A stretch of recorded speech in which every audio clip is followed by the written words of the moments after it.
Hey, what's going on, guys? DJ Hess here, CollectiveKicks.com. Wanted to bring you guys a side-by-side comparison of the Ultra Boost on the left and the Ultra Boost ST on the right-hand side. If you guys like this video, please give it a thumbs up, show your support. And if you guys are interested in purchasing either pairs of sneakers, check the links in the description for those that have the interest. Now, one thing I want to show you off the bat is kind of the stat sheet that I ended up printing off from online, like the Adidas website. So this is kind of the stats for the Ultra Boost. If you guys want to screenshot that, you can. And one of the things to note is the weight is 10.7 ounces. Also, it has a booty construction for comfort, fit, blah, blah, blah. And also it has, let's see here, stretch web and yeah, some stretch web rubber outsole and all this other crap down here. I don't know. But let's look at the ST stats, as you can see right here, though. And some of the differences, this one's 12.2 ounces, so it's actually a heavier model. And I think it's because they added boost to it, at least from the looks of things, or they made the rubberized outsole a little bit heavier. And you can see it's made from Continental rubber, as you can see right there. So they did mix that up a little bit. It says good grip for wet or dry. I think that's probably for the better, the reason why they made that adjustment. But from everything else, it's pretty much the same. Adidas Prime Knit, and it uses a boost, obviously. Torsion system's the same, and yeah, and they're both imported. But anyway, so that's kind of like a look at the nerd stats. Let's take a look at the shoes side by side. So one of the first things that you'll notice is this is the original Ultra Boost, and the main difference between the two is obviously, as I was saying, this has the booty structure where you kind of just slip on the shoe, and the tongue is uniformed with the entire upper. So you just kind of slip your foot into here, and it kind of grips around, and it's done very well, and the design is very, very well done. The downside for people like me personally, and this is a personal thing for me, and non-runner at that, this is from a casual perspective, I don't like it when it's ultra snug around this area. Like, I want to be able to have my shoes feel like loose. Like a Roshi run, I wear my laces really loose, and it feels like I'm not wearing anything on my foot. This feels like I'm wearing something with great traction, or great, what's the word? Responsiveness. And the downside is it feels like I'm actually wearing something, though, because of the way this fits around my shoe, or my foot. And that's why I actually prefer the Ultra Boost, or the Pure Boost 2, excuse me, over the Ultra Boost, because of the tongue being like loose and being able to actually just kind of slip it on. Plus, these are a little bit lighter as well.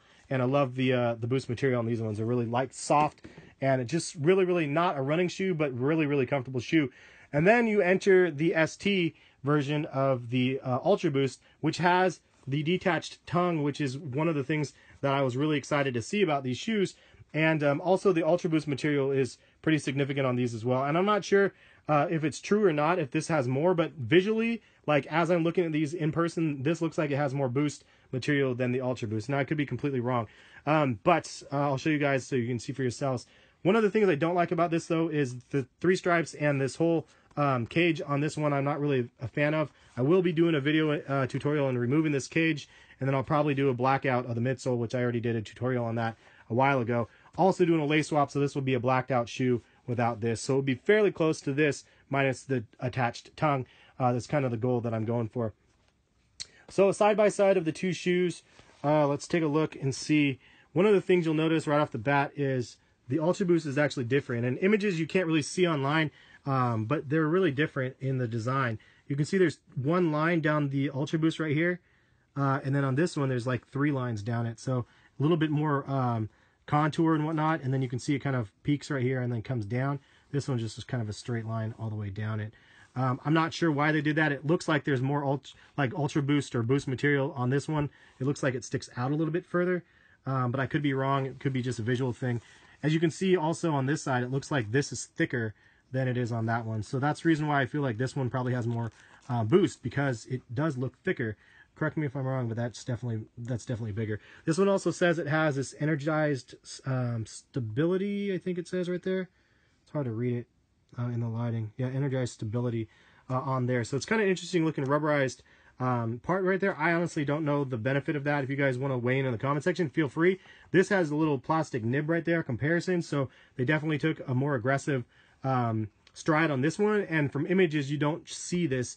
So if you were looking for an all black shoe, this is kind of there in the way. I'm not sure how that's going to affect my blacking out of the shoe. That will be interesting to see how I get that to work. But then also the difference here On the heel cup, you could see the extra branding, the Adidas logo versus the non-Adidas logo, and then the Ultra Boost on this one with the chromed out boost, and then this one's just all black. Horrible change up on the STs was the back tab. They ended up putting this crap on it. Looks like something threw up on it, but actually I believe this is reflective, so maybe it serves a purpose. It's just not very aesthetically pleasing.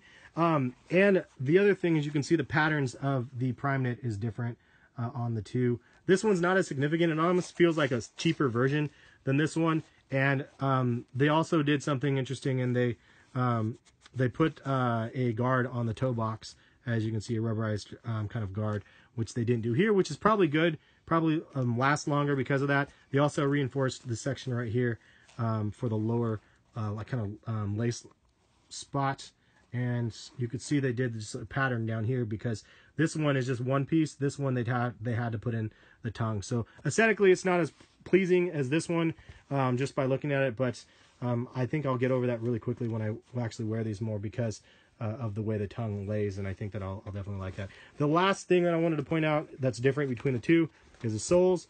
The traction is totally different. You can see the regular Ultra Boost right here has those sticky nubs that stick out. This one has flattened versions of those nubs that you can see, and it says the Continental, I guess rubber it is. So these are totally different, as you can see. But I did see a lot of like people that actually are straight up runners.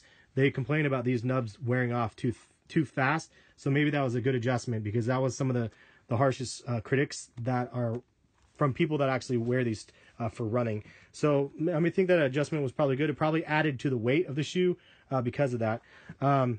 Anyway, that's a back look right there. So just a final look at the shoes kind of side by side. And yeah, there's the inside look right there. But weigh in the comment section, which one do you guys prefer, the Ultra Boost or the ST? I think visually the ST definitely loses, but I think that for comfort wise, and I can definitely do a follow-up, at least check out my Instagram and stuff, because I'll be doing that. And I will do a follow-up if you guys are actually interested in seeing the custom after I do it, because I will be doing the custom on these ones, and I'll let you know how much more comfortable they are or not. But I do believe that I like these ones better just from the comfort perspective, but these ones definitely from the aesthetics. Hopefully you guys enjoyed the video. If you did, please give the video a thumbs up again. And also, if you guys are interested in the STs or the regular Ultra Boost, check the link in the description, and hopefully I can find some deals, because I've definitely found some where you can get both pairs for about 128 bucks, which is way under retail, considering retail is 180. Thanks again. We'll catch you guys for some more videos soon. Peace, guys.